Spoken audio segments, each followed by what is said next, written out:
大家好，好久不见，欢迎我的视频。呃，我希望你们有好的身体。今天我想要说政治。Hello everyone. I hope you're all in good health. It's been a while. Welcome to another one of my videos. I want to talk about politics. I talk about politics a lot. I don't have a great outlet to talk about politics. So here's another, let's talk where I just share my thoughts, right? I want to talk about politics, specifically Michigan, because the primary is getting to happen as I'm recording this. It's like 3 or 4 days out, um, and it's been a kind of a whirlwind these last 2 weeks, especially since the last Democratic primary debate.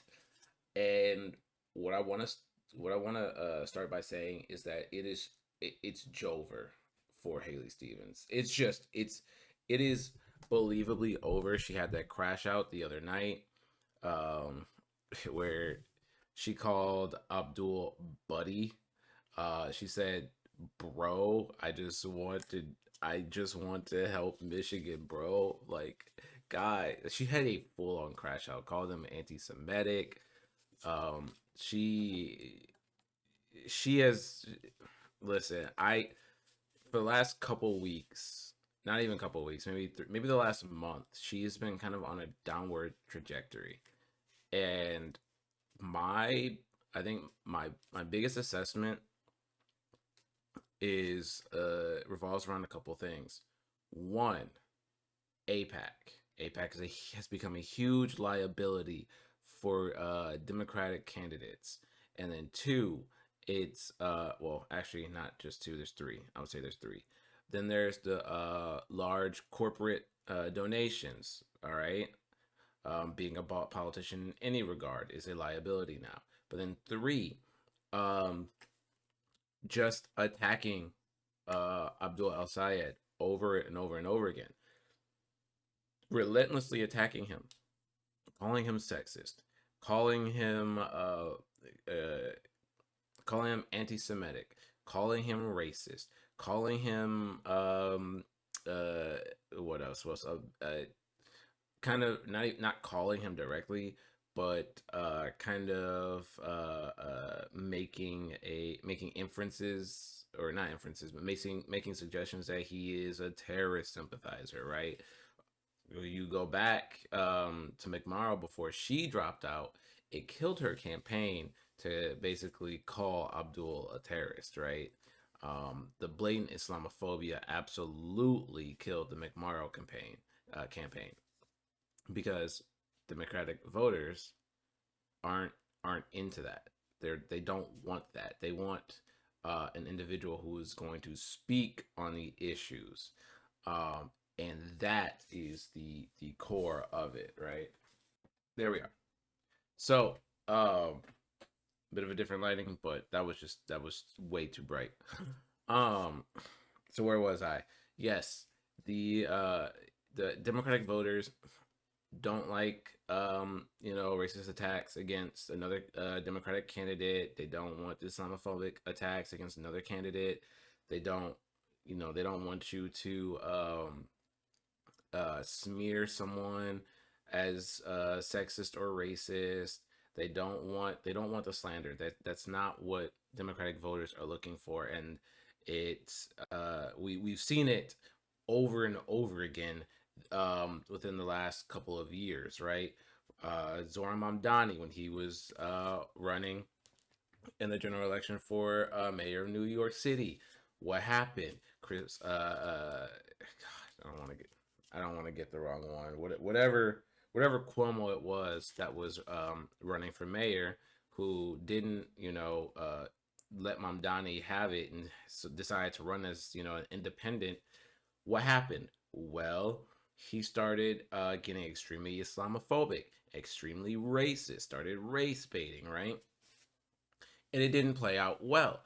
But what also happened too was you had establishment Democrats backing him that entire time, even though he was extremely racist and Islamophobic.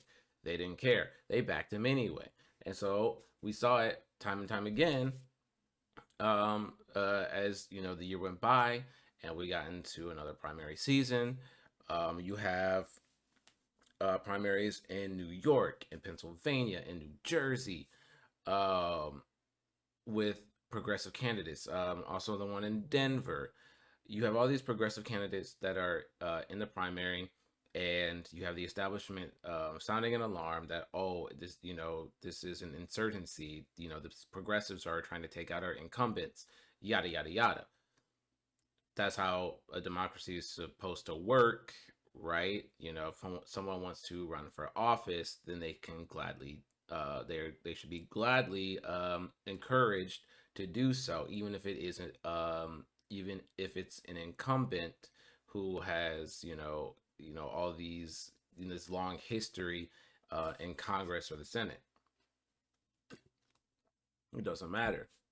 Trying to fight back against um, people running in primary and incumbent, it's very undemocratic by all means.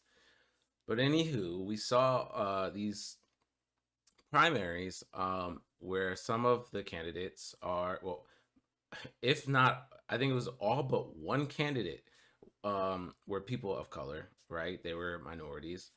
And Um, they were pretty much all smeared as being anti-black, even though the majority of them, I think, were black candidates. Um, and they were running in uh, large majority black and minority, black and brown communities, really, and they were just being smeared constantly. Uh, Daria Lisa was smeared so much in that primary, and she's Afro Latina, and I mean the Espaillat's supporters were calling her, not a real Dominican descent, saying that she was secretly Haitian, and all these other smears just constantly going at her.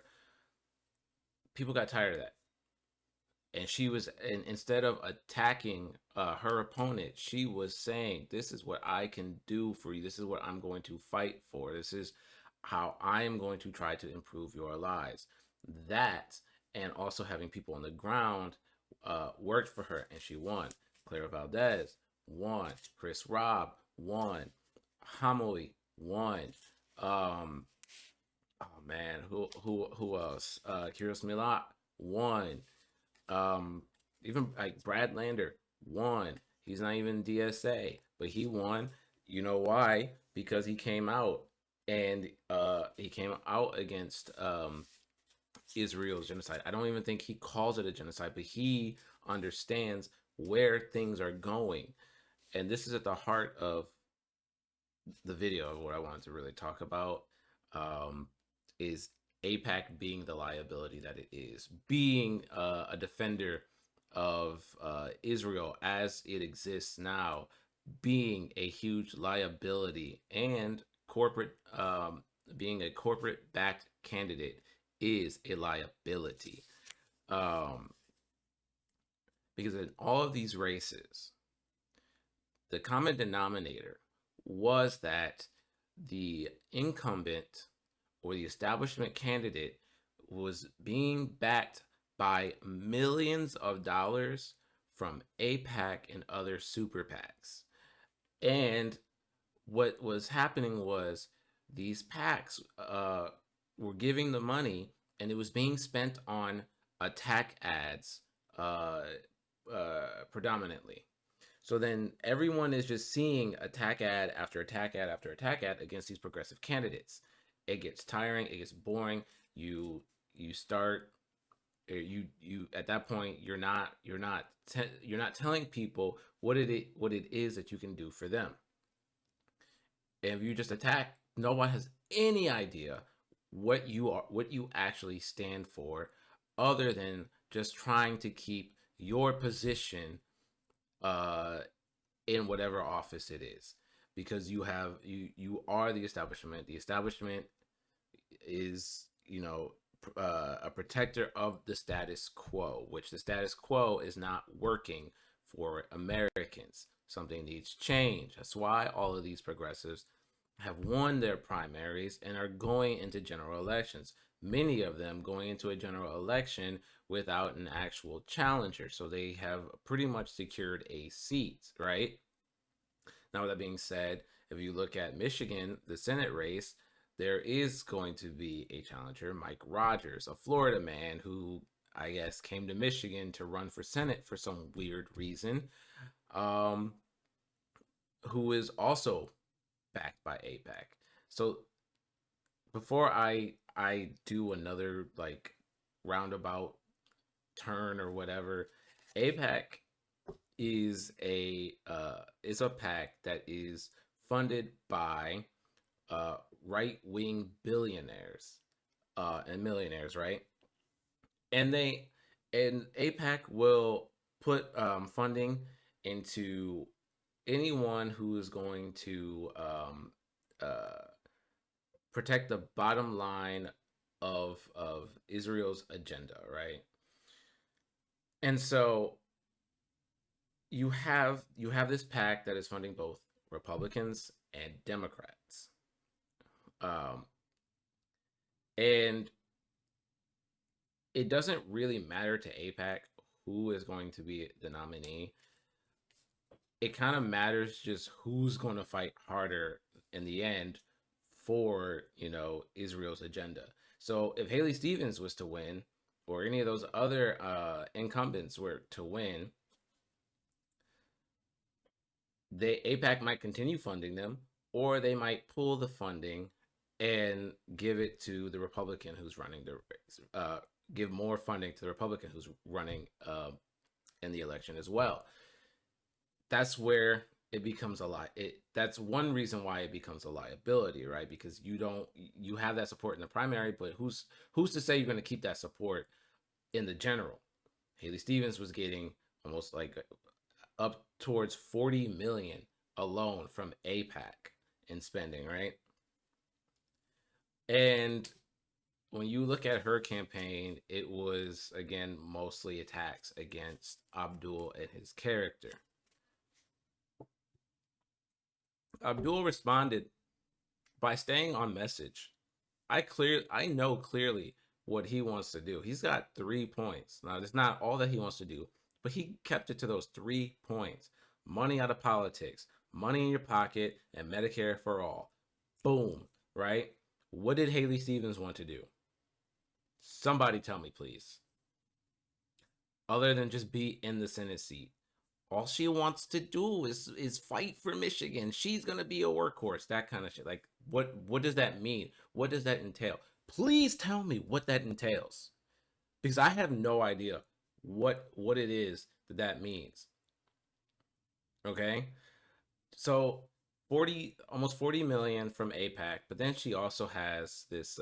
She also got another, up to 20 million from other from large corporations. She was getting money from DTE. Hello, DTE is terrible. DTE, like many other private energy companies, have been raising their rates, even as 500,000 people lost their power a few weeks ago. They were raising rates. Okay, I mean, like you look at it, she ended up also Haley Stevens also ended up getting endorsed by an outgoing senator who was also funded by AIPAC and an ardent uh, supporter of Israel. She got backed by um, uh, Gretchen Whitmer, the governor of Michigan, who was a corporate backed candidate. Blue Cross Blue Shield funded her. I mean, her dad that was like at the top of the company or something like that. Um, Funded by the attorney general. I can't remember her name right now, the woman who is also very a big supporter of Israel, who went went after U of M student protesters. Like, excuse me, if that's your support, that is a huge liability in the general election. Don't you think? Don't you think that that would hurt your chances in a general election? And so it also came down to the wire. These people didn't endorse anyone until the last 3 weeks, and you have to ask yourself why. Why did they wait so incredibly long to do that? And the only thing I can think of is because the internal polling was showing that she was down, and so they had to do something. And so that's when people started coming out. And when you look at the debate that happened this past week, where she, she lied. This was interesting to me. She lied about not taking money from DTE. She said she didn't take money from them, but she absolutely has taken money from DTE. It's on record. And then she would later go on in that debate to talk about how she's for transparency. She is the most transparent person in this primary election, right?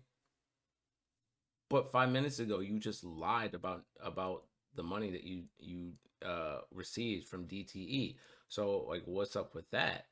And um, she was getting a lot of pushback during that debate, and you could tell that it really was it really did psychic damage to her. She started to flop so hard by the middle of that debate. I mean, she got pushed back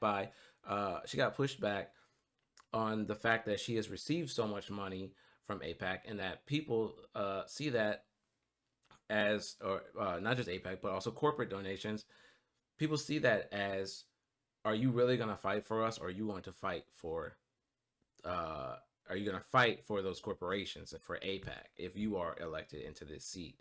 And that's the question that I have been asking too, as a Michigan born and raised, who I will move back to Michigan as soon as my fiance is done with her program. The question that I was asking is, what are you promising these super PACs for them to give you all of this money, because it does not come for free. Abdul asked it too. It doesn't come for free. You have to be promising them something.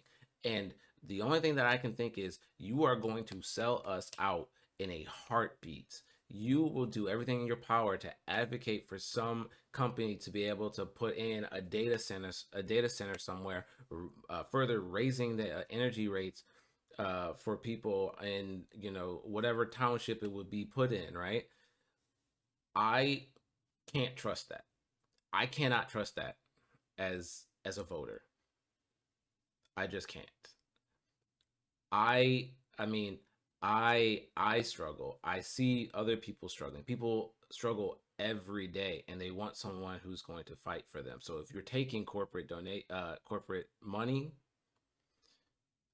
I can't be I cannot be convinced that you're going to fight for us.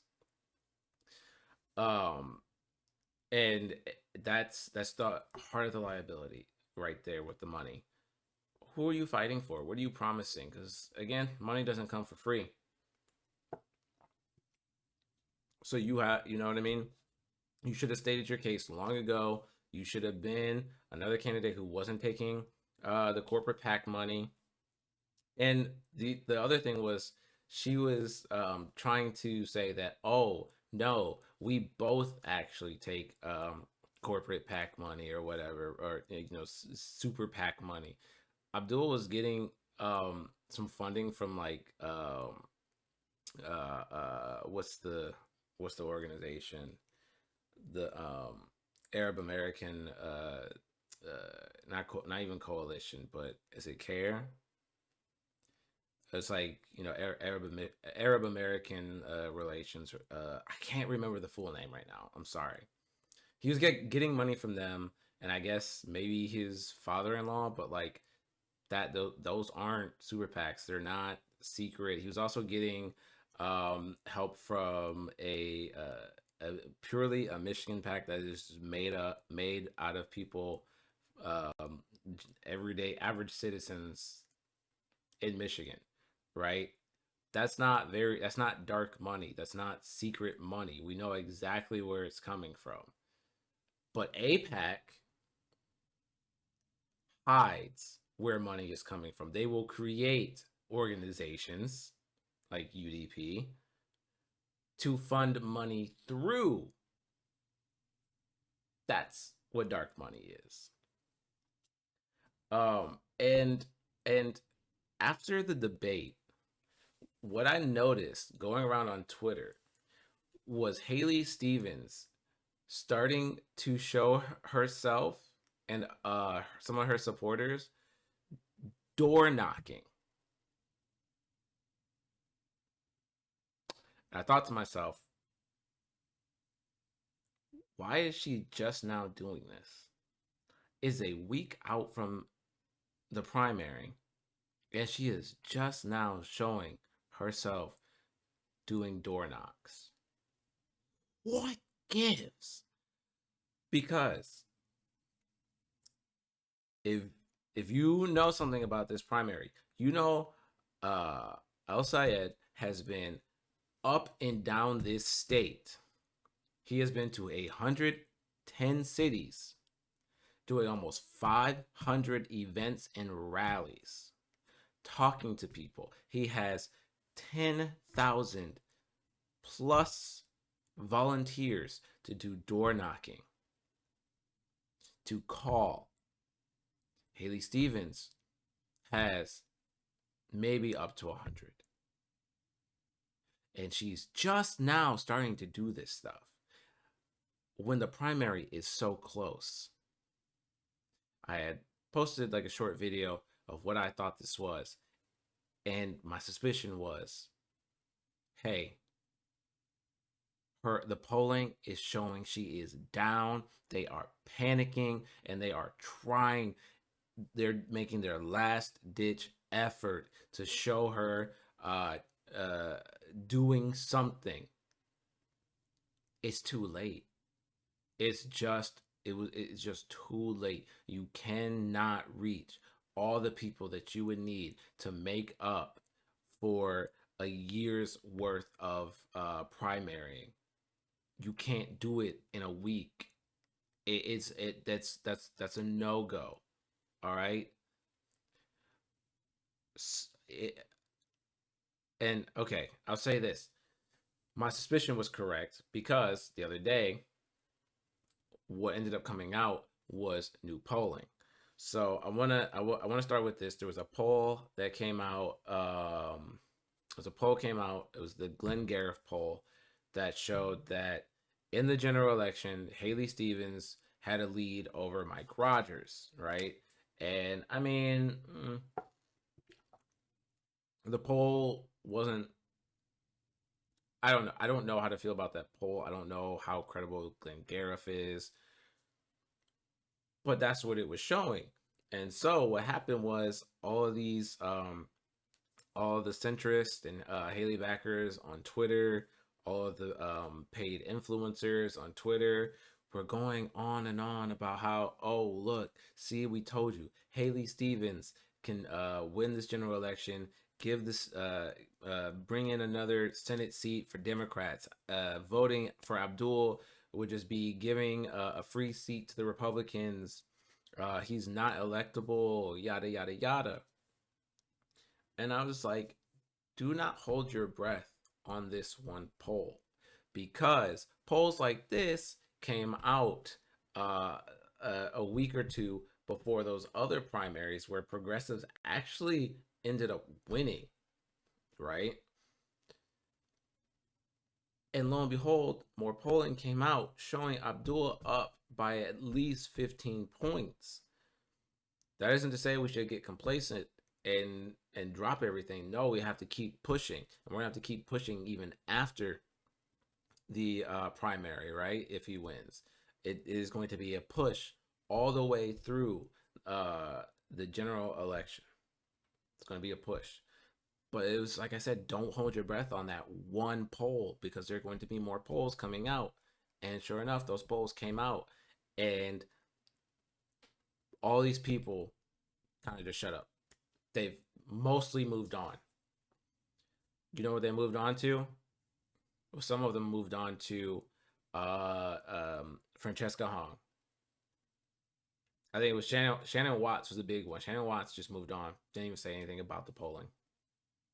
Just ignored it. It's kind of weird, right? You just ignored all that polling, even though you were so sure. What was that? Was it Tuesday? Maybe Wednesday when that Glenn Gareth poll came out? You were so sure of yourself. You were so sure of Haley Stevens. What happened? What happened? All that other polling came out. You crickets from Shannon Watts and Irritated. Just crickets. That's like weird, right? Right? It's weird, right? Fred Gutenberg was he Fred Gutenberg was loud as hell. But yeah, so it is really interesting that in a panic state, the Haley Stevens camp tried to start getting out there and actually meeting people. She held a few more campaign events. Um, so it's like her five cities to Abdul's 110. It's her, 80 to 100 volunteers to Abdul's 10,000 plus. you you you messed up. You messed up this entire year. You were just letting it ride with all the corporate PAC money, all the AIPAC money. You know, you are you were one of the few Democrats who just the other week decided that you were going to continue vote against Massey's amendment so that we can continue to fund Israel unconditionally. Um, she voted back a couple years ago to give gratitude to ICE. She voted for increasing spending on ICE. I mean, did you not think that people were going to see that and not be okay with it? You know what I mean? And then also to have all that corporate PAC money just, gliding you through this primary, and you just refuse to go out there and actually talk to people. Like, the reason people know Haley Stevens is not because she's getting around to places, it's because they're flooding TVs and radio with ads. They're sending out all these mailers, and they've gotten particularly gross. There was that mailer that a few weeks ago where it kind of made out to seem like former President Obama endorsed her this primary, which didn't happen. I mean, she was flooding her campaign was flooding black communities with ads featuring Obama and other black leaders trying to say like, "Oh, Haley Stevens is going to fight for you." And then on Twitter, you had all the paid ops basically saying that Abdul is anti-black. This is there's so much, and I'm getting lost in between everything. So sorry, this is just me getting all my thoughts out. The amount of race baiting that has happened this year through all these primaries, I think I've already mentioned it, but this one in particular has been really bad because they've been smearing Abdul, a brown man, as being anti-black. Like, oh, look at his rallies, look how white his rallies are, right?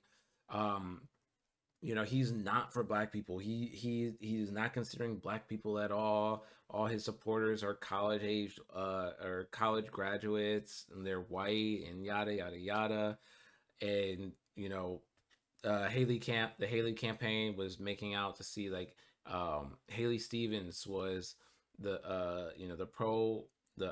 pro black candidate, her being a white lady. It's like there's nothing against that, but you have to understand like this is really messed up. This is really really messed up stuff where the establishment time and time again tries to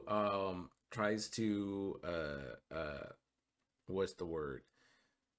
They tried to do racial animus uh, when it comes to the progressive candidates by saying like, oh, all their supporters are white. They're only gearing their message towards the white constituency. That is not at all the case. And what is the case is that you are race baiting, but you are also showing that you are void of any type of policy that's going to help anybody. Progressives are pushing policy that's going to help everybody because you have to help everybody. That's how this works, and it's truly disgusting. Um, and I think I want to kind of shift again towards the crash out because as you know, as I've mentioned multiple times now, um, APAC having such a pivotal role, not pivotal, such a uh, distinguished role in this primary has not been a secret. All right. Um, Abdul and I'm trying to think how I want to fit.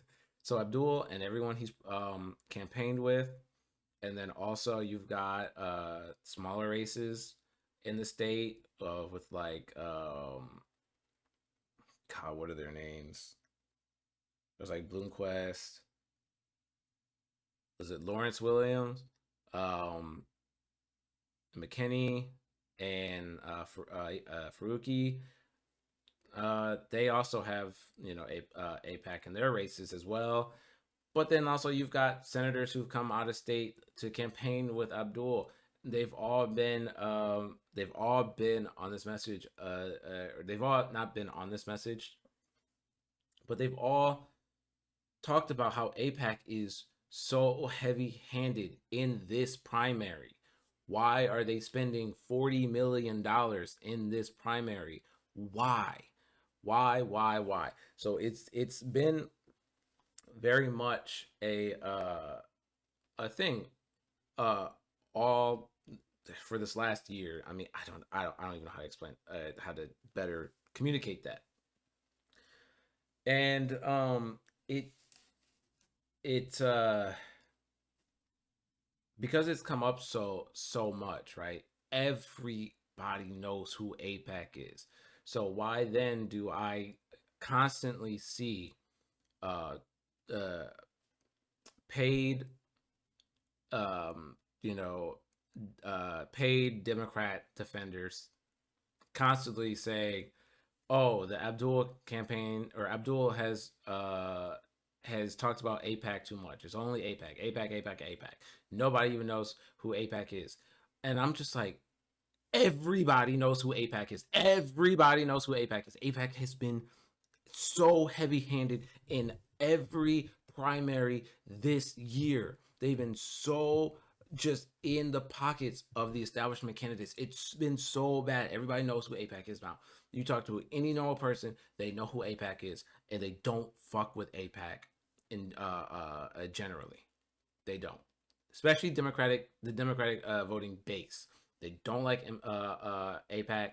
They are against Israel, and it is the so now the it is the position to hold to be against AIPAC, to be against Israel, but also to be against large corporations and data centers. These are the popular positions to hold, and yet you have these establishment Democrats um, just ignoring that, and you have people, in support of the establishment saying these things online. The thing is that they forget is Twitter is not real life. Twitter is so unrealistic. They think they can go on there and say anything they want, and it's going to reflect the society as a whole. No, people aren't on Twitter like that. They're just not. And so because everybody knows who AIPAC is, taking money from AIPAC again is that liability. And in Haley Stevens' crash out, she likened AIPAC to all Jewish people. So she told Abdul that he was blaming all of his problems, whatever that might mean, on AIPAC is actually blaming Jewish people. That's not at all the case. As a matter of fact, it's weird to associate all Jewish people with AIPAC, a right wing funded pack that's main goal is to push for Israel's agenda, right?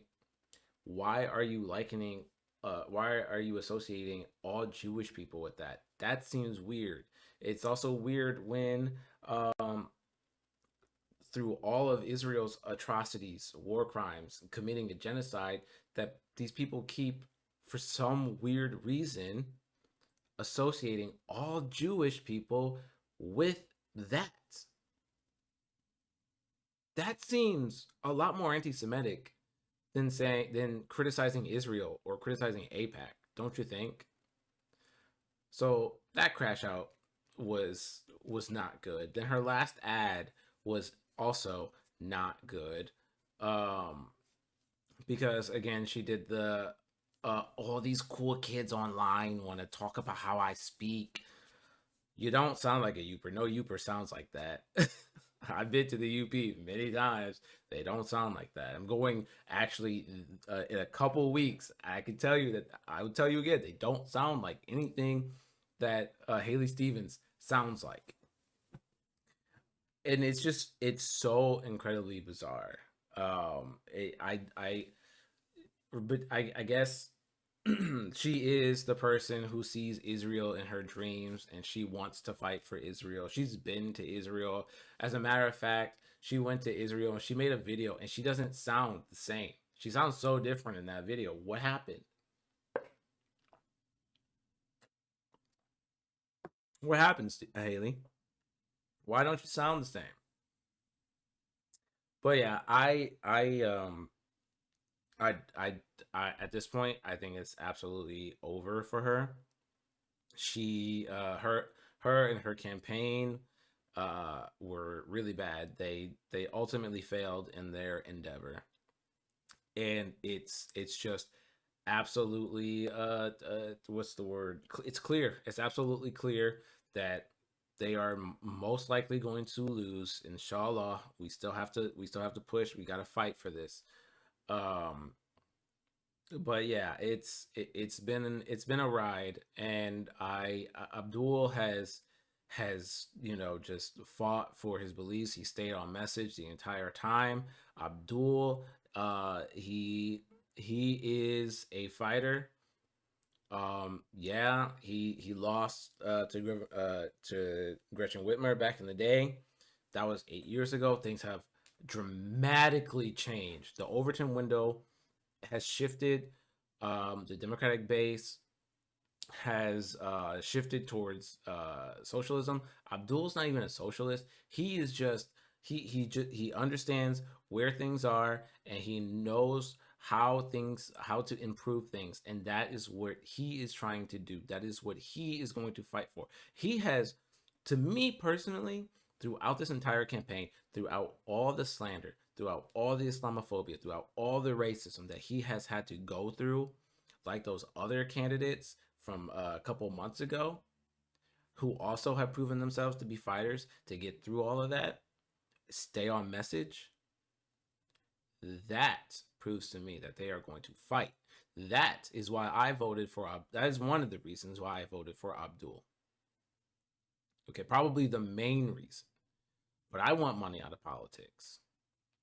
I want more money in my pockets. I want Medicare for all. I want someone to fight against corporate consolidation. I want someone who's going to fight against all of these data centers that are popping up and contributing to all kinds of pollution, whether it be noise pollution, whether it be air pollution, water pollution, whether it be using up water, right? If you look at that one city in one town in Texas that is almost out of water, and officials are asking the residents to use less water instead of the data center that moved in a year ago. I want someone who's going to fight for people to afford childcare. I plan to have children in the next couple of years. I would love to be able to afford childcare. I work in childcare. I know how expensive it is. I have seen many parents have to pull their children out because they cannot afford childcare. I want someone who's going to go and look the establishment in the face of the Senate and say, you need to put up or get the hell out. Either actually fight for something, Schumer, or get out of leadership. Either fight for something, Hakeem Jeffries. Oh wait, Hakeem Jeffries is not Senate, but you know what I mean. You know what I mean. It's just like you either need to fight or you need to get out. Make way for people who are actually going to fight, because it is not just enough to say no to Trump. You actually have to fight back with something. The hashtag liberal resistance or whatever the hell is not cutting it. It didn't cut it the first time. Yeah, we got Joe Biden, who, guess what, ran on a progressive campaign, but then did what? He his presidency, he ran the country as a generic liberal. You can't, like, that's how Obama won. Obama won by running a progressive campaign, but then he did what? He led the country through neoliberalism. Joe Biden did the same thing. It got us Trump twice. You can't do that. That's why Hillary Clinton lost. Hillary Clinton tried to run at the center. That's why she lost to Obama before, by the way. Ran to the center. Kamala Harris quickly ran to the center to appeal to moderates, right? This is how we got Trump twice. And if we don't have something better, we'll get something worse than Trump. And we have to do better. We have to get fighters. We have to get